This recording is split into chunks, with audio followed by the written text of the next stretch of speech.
Welcome to the VAR Podcast. My name is Ugwanye Iken, popularly called Ambassador. Today, we have a very wonderful and dynamic youth leader in our podcast.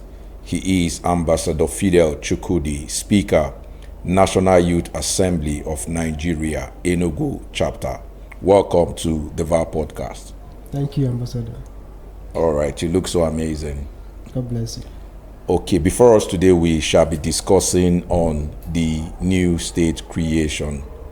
But before we go very deep to that, I want to ask a question.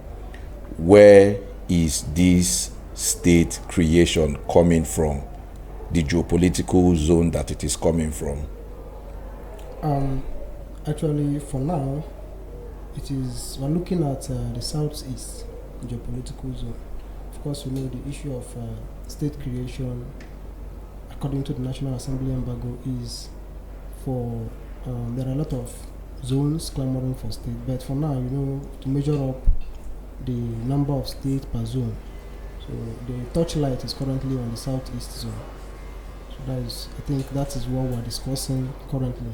Okay, so that means trying to make southeast 6 states to balance up. Yeah. Okay. So from all indications, we have 2 states.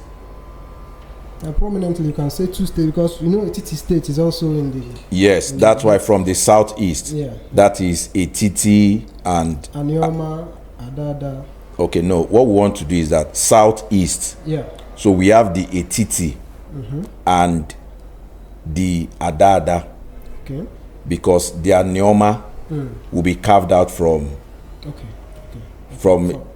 Delta State, which that means Delta is from south. Exactly. Currently, yeah. Correct. No, yeah. Currently, it is south. Exactly.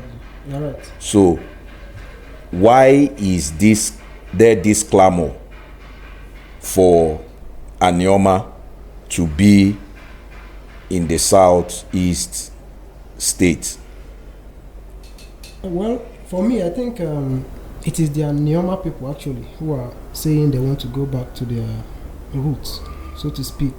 So the clamor for Anioma State is predominantly championed by the Anioma people, led by Senator Ned Nwoko.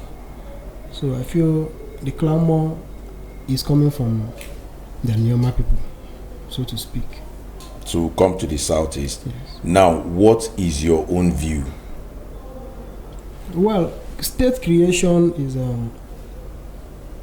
let me say, is creating an extra state in the southeast, like I say everywhere, is germane. It's a germane thing to do, and I feel that it is nice. In fact, it's long overdue for an extra state to have come from southeast. We have been marginalized in that area for a long time. So, saying that my view as to creating an extra state is that it is something that has to be done. It is a deal that has to be done already. So if you ask me where I belong, I think I may explain further. Okay, for now, you talked about the people of Anioma from the south wanting to come back to their roots in the southeast. I want you to explain further what you mean by coming back to their roots. Even before Senator Ned Nwoko began to champion the Anioma state creation, every child of history knows that that part of the south is an Igbo is an Igbo land. Is Igbo land. That part of south, the Anioma, the map, if you draw it, it carves. It's part of the lost tribes of Igbo race, which happened just recently after the Civil War or during the Civil War. So I feel that it is a germane idea. You get so carving an Anioma state is something that, like I said before, has to already be done by now. So what I mean when I say they want to come back to their roots is, according to them, because I followed most of them, they feel that they are Igbos and they want to come back, to be carved into the zone that represents who they are culturally, traditionally, by all ramifications. So I think that is what they are clamoring for and what they want to achieve. Okay, can I ask further? Is this state creation about the Igbo nation or about the geopolitical zones to balance up? It is about the geopolitical zones to balance up. So why the clamor for Anioma from South, coming back to their roots, when we know that state creation is a function of geopolitical zones? So why? Well, I'm trying to be very objective in attending to these questions because we understand that there is opportunity, they say, comes but once. And I feel for Anioma people to say, I want to use this opportunity to run back. It's a kind of a window that is opened to them. You understand? Granted, the clamor, the embargo, if I should say, is for the south, for the zones, for southeast as a zone to balance up, which ordinarily someone might think, might argue that it should be a function of the 5 southeastern zones to go back and look at it and see how they can carve out an extra state from within themselves, because it is a southeastern business. So, but on the other hand, you look at it from the angle that these are people, even them at the south feel marginalized. They according to them, they say they are looked at as Igbo people. So as this window opens, they feel it's an opportunity for them to return back home. You understand? So, but to be straight with your question, yes, it is a zonal business, and if you watch it from a perspective, you can say, let the southeast go and look into themselves and see the area that is due for another state to be created. Okay, so what do you have not against? So why not push for the states in the southeast? For instance, you're from Enugu North Senatorial Zone, which is the Nsukka zone, and these people have been clamoring for Adada states. Now, why not go for either Etiti or Adada? Let me make something clear to you, Ambassador. Yeah. Do not think that of course, you should know that I'm one of the young people in Enugu North per se, who are aggressively pushing for Adada state. Yes, I know. As a matter of fact, it benefits me directly. Creating Adada state benefits me directly, and I cannot, for any reason. As a matter of fact, I'm championing a cause for that. I've on different fora pushed for this creation. As a matter of fact, before this issue trickled down to creating it, in fact, before it got approved at the National Assembly level, some of us have been championing for it. You were there. I went to Abuja when we went for their open week, National Assembly open week. We were invited, Speaker National Assembly of Nigeria. We went there and we spoke about state creation, because there was a session for the youth to air their views. We spoke about state creation. I spoke about Adada state creation during the what do you call it, public hearing of the constitutional amendment committees. Of course, I went there, presented the paper. I made a case for the state creation of Adada state creation. I also joined the Rebet group during their program at Enugu. I presented the paper too. I made a case for extra state. The videos are there on the social media. You can go there and check and see it. I'm just talking about, I'm being very much objective about the Anioma state. Do you understand?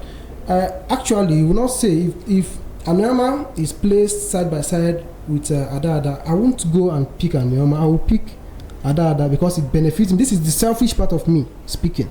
Adada will benefit me directly. But because I believe so much that this is not the end of it, I believe that shortly after this discussion about Adada state, Anioma state, in fact, this southeast state creation, the topic will now become broader. Because more, like I said earlier, zones are clamoring for state creation. By that time, would have been up to number. Then, whichever one that comes first between Adada and Anioma, the second one who doesn't survive it would clamor for it. Okay, like you talked about the selfish part of you. Yeah. Don't you see the justice and equity part for Adada? You know, Adada state creation has been on since 1983, if I'm not mistaken. 1983. Yes, it was distinguished Senator Isaiah Ane from Isuzo, if I'm not mistaken, that first brought about this debate on the table of National Assembly in Lagos. Then it is both just and equitable that Adada state is created, and that is where I stand. I was trying to shed light on Anioma, based on the question you asked me, why it should be, or if, because I have something to say about this Anioma state and our people's ideology and mentality towards that, especially some of us from the Adada part of this state. The fact that we are on the debate table does not warrant that we vilify our brothers. Yeah. Do you understand? I watched some leaders that I respect from the Nsukka zone, from the Adada zone, say some stuffs about the clamor for Anioma state. The reason it seems as if I have some sympathy for the Anioma people is because these are our brothers who we all understand the circumstances surrounding they are being carved into the south. So, but some words, like I won't call names. Yeah, no need for name calling. I won't call names, but you know that there are people. Some people say something like, "It is because Ned Nwoko wants to be governor. That is why he's now saying he's Igbo." That's not going to but there is. Okay. It might be possible. No, it's not about being possible. It's about when one realizes himself and his mistakes. As a matter of fact, before now, I know that the core Anioma people, the Ukwane them, the Anioma them, I think Isioma. I think they have Isioma, Ukwane, Isioma or something like that.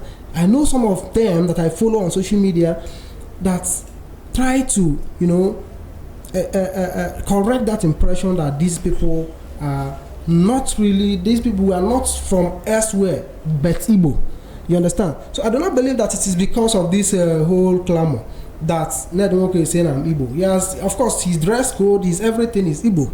So you don't just have to. Wike does not even believe he's Igbo. He's Igbo at night, but Rivers in the morning. You understand? When he was, I want to be frank about this now. When he was contesting for the presidency, he came to Anambra and said, "I'm one of you." But some other places we see him say, "I'm not Igbo." These are people who even agree that they are Igbo. Do you understand? I've now seen only a few Anioma people would not want to identify with their Igbo heritage. Understand? So this is the reason I have some level of sympathy, and I feel that we should not write them off. For me, it is a fair play. Yeah, nobody's writing them off, but we should all know that. Some people by their words. It doesn't. The truth is, everybody must not think alike. But the other thing we also need to understand is that this state creation is a political affair. Exactly. So everybody needs to understand that everyone is playing politics. Now, let me ask further. Now, I know you're not for Anioma, but you're just trying to make an objective case. Now, do you think, or explain to us, what benefit? Is there any cultural benefit? Is there any economic benefit, resource allocation and sharing if Anioma becomes the sixth Southeast state? There are a lot of benefits. I don't know. It puts me at the corner where I have to defend the Anioma people, but they are my brothers, they're my siblings. I have to speak for them because I want to assume that somebody from outside the southeast is asking me this question. Do you understand? If you ask me, there are benefits as to Anioma, of course. If you take a wider spectrum of the southeast, adding Anioma to the southeast not just increases the population of the southeast. Remember also that it is political, just like you said. And after the ward comes the local governments, come the states, come the zone. So when you talk about the benefit of number, adding Anioma to the southeast gives us that benefit. That's number one. Culturally, it gives us the sense of embrace, a long time longing, the embrace that we have been longing to have our people back. Do you understand? It makes us feel, yes, these are our people. Our people are gradually coming. It's not just Anioma that are the lost tribes of Igbo. You know that we have a lot of them in Port Harcourt. So that's some of those things are the things I also want to pick out. Yeah. What of those people we have very close to Benue? And it's a gradual process for me because we're looking at the wider spectrum. You know, the opportunities and advantages that comes with widening this. Of course, it increases our land mass. And you know that politically and otherwise, land mass. You know, southeast. They say that the southeast is landlocked. They say that we're a dot in the circle, and all derogatory words they use against us. You know, this is not as if the original plan of the southeast does not in any way. The original plan of the southeast does not in any way, you know, include or preclude these people. The original plan included both the Anioma, both the Obibo. Obibo, you know, Obibo is in Port Harcourt currently. Yes. So if you take the original map of the southeast, the old the defunct Biafra, you know that all of these people belonged to this part called that old eastern region. Yes, the old eastern region. So this is, for me, I feel is a process of, you know, retracing history and trying to reclaim our territory. Do you understand? So these are the few among many other benefits that I feel that having Anioma into southeast will bring us. Do you understand? Then you talked about allocation and all that. The allocation of Anioma will not impact Enugu State directly. The same way the allocation of Anambra State does not impact Enugu State directly. But on a larger scale, you will see that the spread, the cumulative effect of our allocation and our IGR and what have you, you know, will have a long way to impact the zone. Remember that in the old eastern region, it was Maya Kokbara who was leading the economic revolution in the eastern region.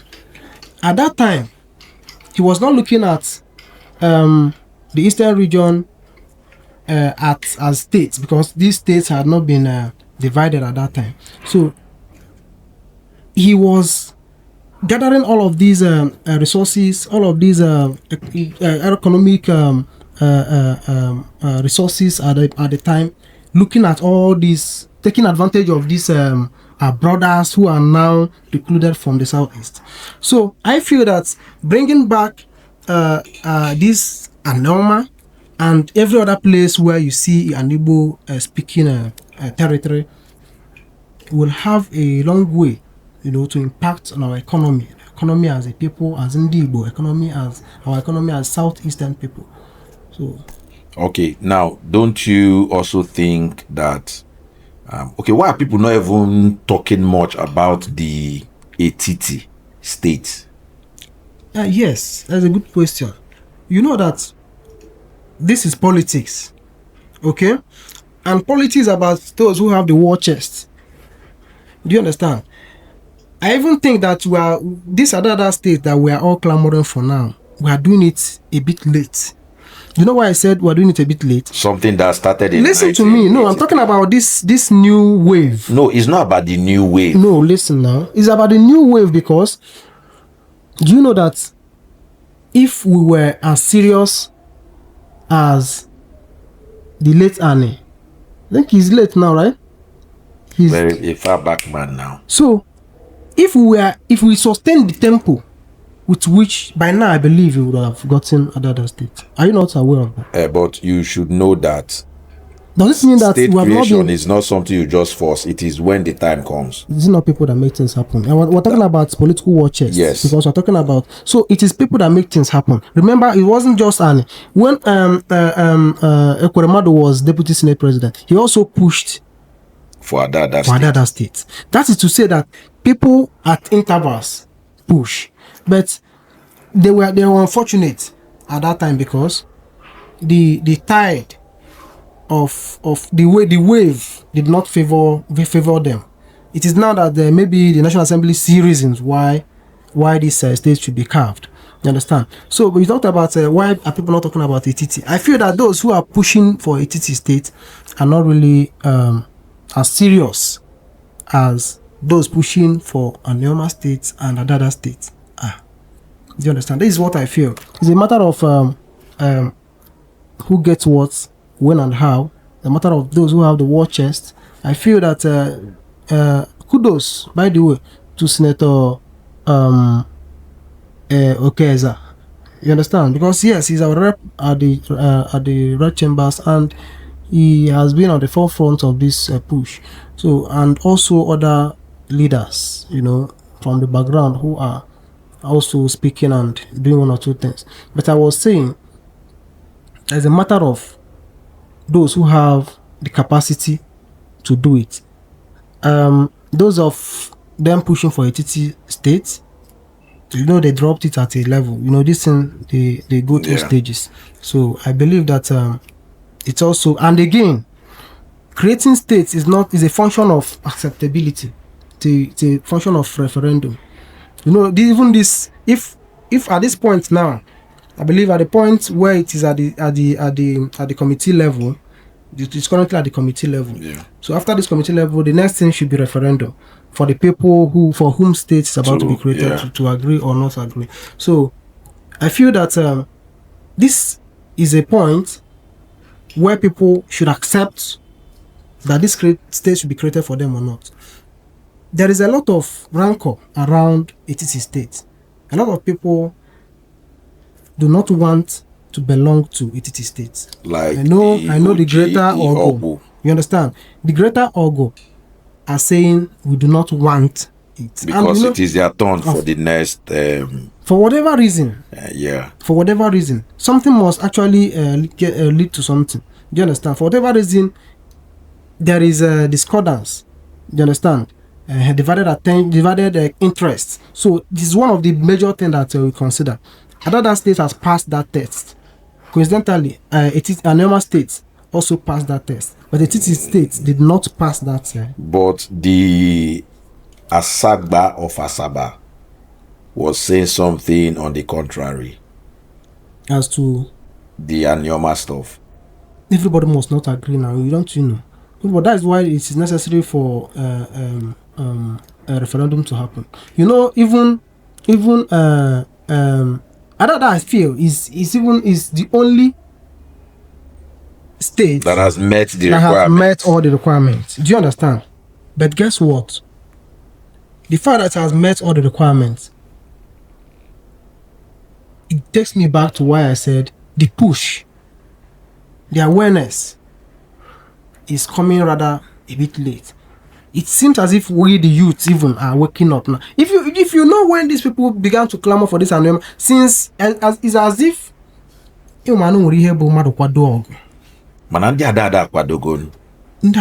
are taking advantage. We are taking advantage of our forefathers. Let me call them our political forefathers that started this thing earlier. Like people like Abangu and even Dr. Fidodo is a part of course, Fido, yes. The Fido not just Fidodo. Yes, even the ones that are alive now. Because I remembered even when distinguished Senator Utazi and every other person. Every senator that had gone to the, yes, they always raise yes. But why do we think that at this particular point the push is not as it used to be? That's what I'm saying now. That's what I'm saying. So that is what should now tell you that even though we have met all the requirements, you see why you are going back to what I said. It seems we are starting this push rather late. Those of them at their normal end, they don't sleep over this. They don't sleep. Do you understand? And I feel that is the reason they have this wide acceptance. And on the scale of things, it seems that the Anioma state creation stuff is topping Adada. Ordinarily, it shouldn't be. But those who are supposed to speak up are not speaking up. Let them go everywhere on the social media, on the TV, talking about this. And we have people, this is an opportunity for, honestly speaking, it's an opportunity for Adada people.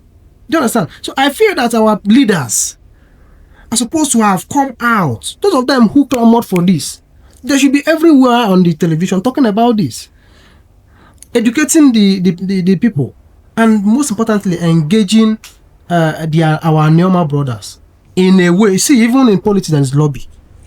There is lobby. But must it be to negotiate with? It's not negotiation. Maybe try to lobby. Yes. Then the lobby, they should lobby. There are people they should. So why are they not lobbying? That's the question we're asking you. Of course, you don't expect me to answer why some people are complacent about their obligation, because you know that these are political bigwigs who we feel or who we expect, to do the push. Do you understand? Yeah. To be honest with you, I don't know. I have not seen. I would say that to an extent I'm abreast with the artillery of the National Assembly by virtue of my office as the speaker. When each time I go to Abuja, I observe their plenaries, and one thing about legislative function and business is that those of them at the red chamber or the green chamber are supposed to convey, the ideas, the cravings of we who are the grassroots. Do you understand? But it seems as if it is the table turns around. If you go to the red chamber, you say something, then you try to come and explain to us what you said. Do you understand? But however it is, if you go to Abuja, you discover that they present the bill, and some of them, their bill goes as if there is no hitch on the way. But some of us, those of them from our side, when they go to Abuja to present a bill, you see glitches every here and there. I give you an instance. Honorable Professor Nnamchi is adjudged the man with the greatest number of bills. He has sponsored the greatest number of bills in National Assembly. Prof. Nnamchi. The day I went to see him, his SLA was going to submit, I think, the 53rd bill. He's a first timer. Do you understand? Yeah. He's not doing that. I had to study why he does that. I discovered that he's not doing that because he has, it's not 10 kobo to launch a bill, to successfully launch a bill, or to successfully submit a bill. It's a lot of money, lobby and all that. But if he's submitting all of this bill, how are these bills impacting us down here? I think there is a disconnect between the ideologies of representatives at the National Assembly and the people for whom those bills are submitted. I feel that they have to have, organizing town hall meetings is at the core of the reasons why we elect people. It's at the core of the interface between the legislators and the people. Yeah. That bridge is strong. It has not been broken.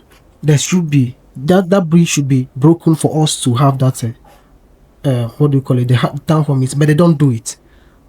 Fortunately or unfortunately, I don't know why they don't do it. you understand? So I think the moment they begin to do that, those of us and our leaders, political leaders, would see the reason to even push their bills more.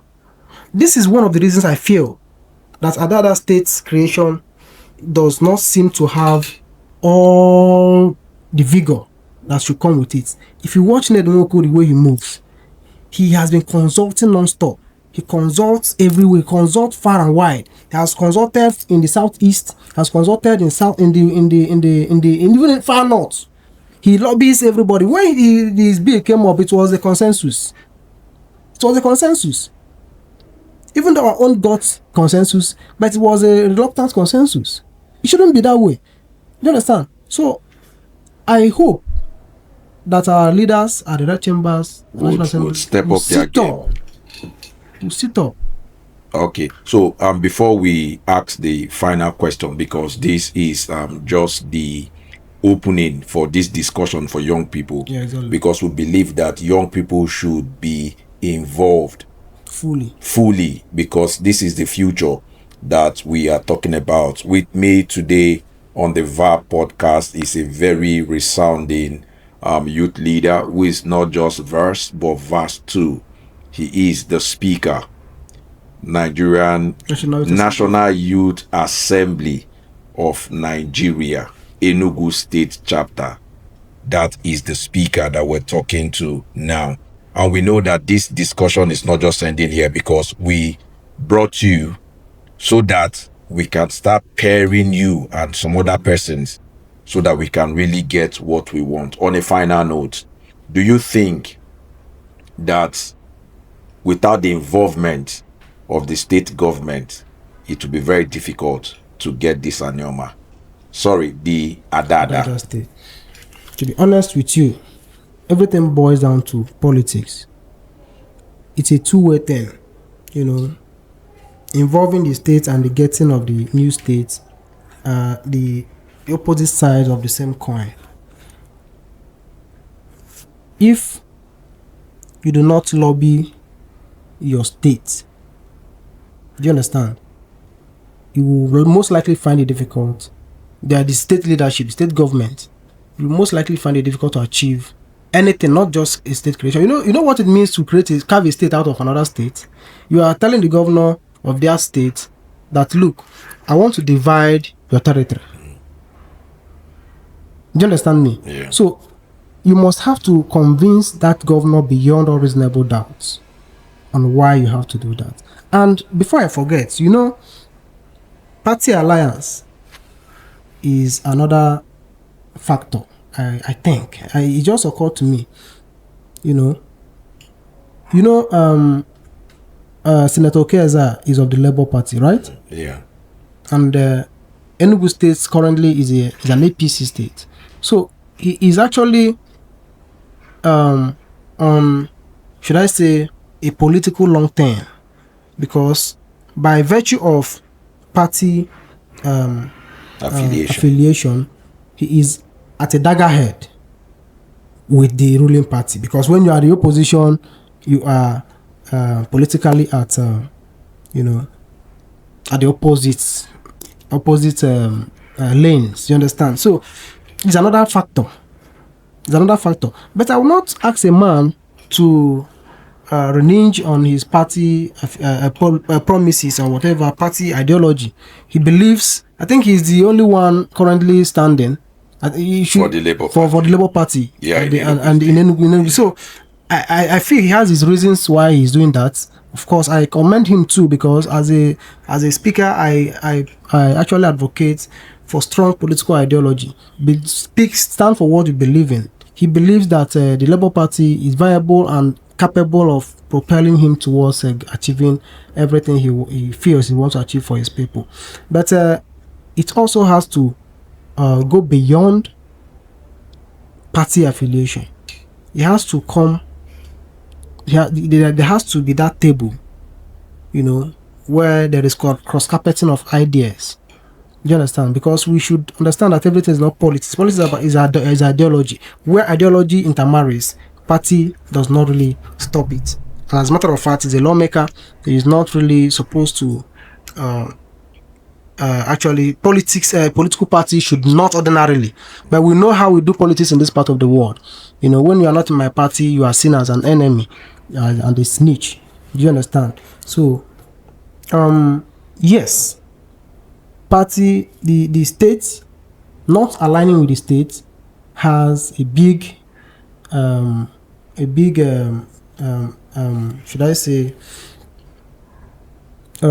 disadvantage over trying to achieve this state creation, but it can be worked upon. All right. Thank you so very much for coming to the VAR podcast. What we're going to do is that we keep having more of this youth interaction until we finally get to where we're going to. Thank you for coming, and do have a wonderful evening. Thank you. God bless you.